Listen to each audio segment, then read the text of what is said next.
Promise గా చెప్తున్నా, ఇంకోసారి ఏ ప్రొడ్యూసర్ అయినా కూడా మా సినిమా బడ్జెట్ 100 కోట్లయింది 200 కోట్లయింది అని అన్నారు అనుకో, ఈ సినిమాలో ఒక చిన్న పాయింట్ నాకు నచ్చలేదు. హాయ్ ఫ్రెండ్స్, మిరాయ్ సినిమా చూసొచ్చాను. నిజంగా సినిమా చూస్తున్నంతసేపు నా ఫీలింగ్ మాత్రం ఒకటే, ఇంత బాగా సినిమా ఎలా తీశారని.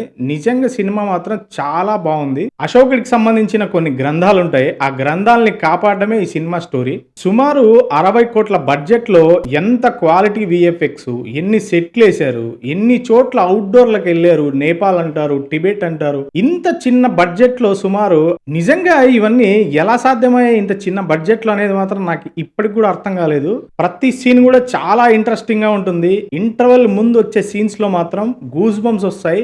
మంచు మనోజ్ కి ఇది నిజమైన కంబ్యాక్ మూవీ. ఇది తప్పకుండా ఫ్యామిలీతో పాటు థియేటర్ లో చూడాల్సిన మూవీ. చిన్నపిల్లలు అయితే మాత్రం చాలా బాగా ఎంజాయ్ చేస్తారు. సో ప్రతి ఒక్కరు కూడా థియేటర్ లోనే చూడండి ఈ మూవీని. Thank you very much, bye.